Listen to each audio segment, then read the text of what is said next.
कोल्हापुरातील प्रसिद्ध नाट्यगृह अशी ओळख असलेल्या संगीत सूर्य केशवराव भोसले नाट्यगृहाला काल रात्री आग लागली। आग लागल्यानंतर तातडीने महापालिकेचं अग्निशमन दल आणि त्याचे बंब दाखल झाले होते। त्यांच्या जवानांनी आग विझवण्याचे शर्थीचे प्रयत्नही केले, मात्र आग मोठी असल्याने ती विझवण्यासाठी अडचणी येत आल्या। पण या घटनेत जीवितहानी कुठलीही झाली नाही, मात्र शॉर्ट सर्किटमुळे आग लागल्याची प्राथमिक माहिती समोर येते। पण आज म्हणजेच 9 ऑगस्ट रोजी चित्रपटसृष्टीतील गायक अभिनेते केशवराव भोसले यांची जयंती आहे। त्यांचा जन्म 9 ऑगस्ट 1890 मध्ये झाला होता। त्यांचंच नाव या नाट्यगृहाला देण्यात आलेलं। या महान कलाकाराची आज जयंती आहे आणि जयंतीच्याच पूर्वसंध्येला ही घटना घडल्यामुळे आश्चर्य व्यक्त केलं जातंय। कोल्हापुरात हे नाट्यगृह कसं उभं राहिलं, त्याचा इतिहास काय हे पाहूयात आणि शाहू महाराजांचं आणि या नाट्यगृहाशी काय खास कनेक्शन आहे ते देखील पाहूयात। नमस्कार, मी मोहिनी जाधव आणि तुम्ही पाहताय लगावबत्ती। राजश्री छत्रपती शाहू महाराज यांच्या कारकिर्दीत कोल्हापूरच्या प्रगतीचं एक नवं पान लिहिलं गेलं। कला, क्रीडा, आरोग्य, सामाजिक, शैक्षणिक अशा अनेक क्षेत्रांमध्ये शाहू महाराजांचा लाख मोलाचा वाटा आहे। महाराजांनी कोल्हापुरात बांधलेल्या काही अमूल्य वास्तूंपैकीच एक म्हणजे पॅलेस थिएटर। कोल्हापुरात नाटकं साकारावी, कलाकार निर्माण व्हावे यासाठी पॅलेस थिएटर बनवलं गेलं। कालांतराने त्याचं नाव केशवराव भोसले नाट्यगृह असं ठेवण्यात आलं। केशवराव भोसले नाट्यगृह हे नाट्यगृह सुमारे 90 वर्षांपासून उभं होतं। महाराष्ट्रातील सर्वात जुनं नाट्यगृह असं म्हटलं जायचं। पूर्वी याला पॅलेस थिएटर या नावाने ओळखलं जायचं। नावाप्रमाणेच राजेशाही थाट मिरवणाऱ्या या वास्तूची बांधणी देखील स्वतः छत्रपती शाहू महाराजांच्या पुढाकारानेच झाली होती। 1902 साली महाराज बादशाहच्या राज्यारोहणासाठी इंग्लंडला गेले होते। त्यावेळी त्यांनी रोमला पण भेट दिली होती। रोम मधल्या कुस्त्यांची मैदानं आणि थिएटर्स पाहून महाराजांना वाटलं हे आपल्याकडेही देखील व्हायला हवं।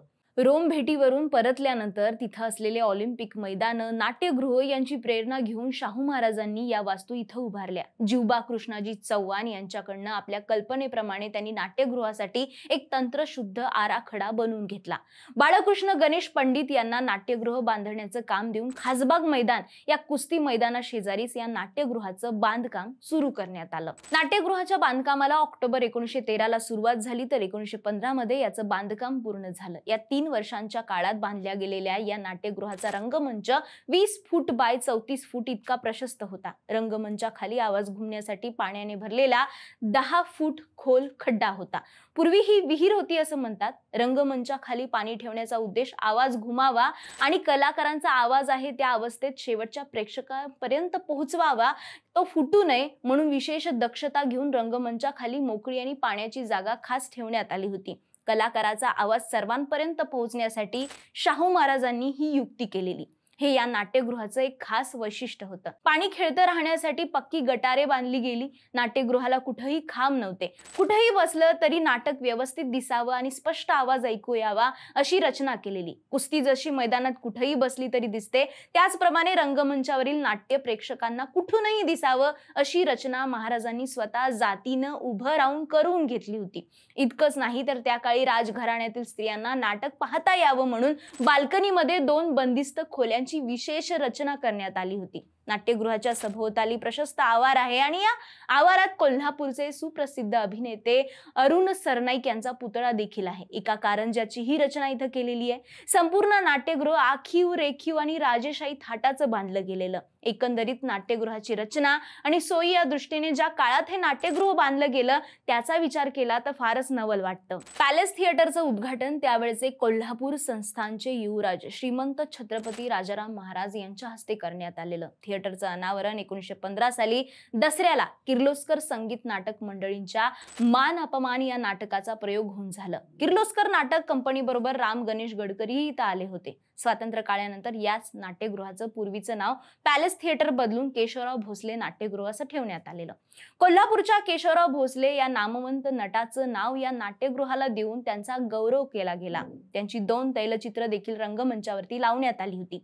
हे संगीत सूर्य केशवराव भोसले कोण होते, ज्यांचं नाव या नाट्यगृहाला देण्यात आलेलं?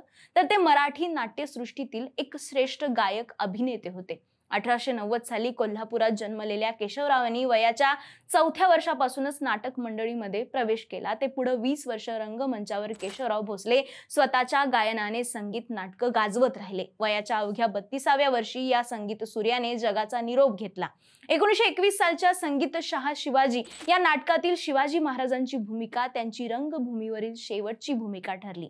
केशवरावांच्या या अल्पशा कारकिर्दीत त्यांना राजश्री शाहूंनी मोलाचं सहकार्य केलं होतं. हे दोघेही जग सोडून गेले, पण त्यांच्या आठवणी म्हणजे हे नाट्यगृह होतं.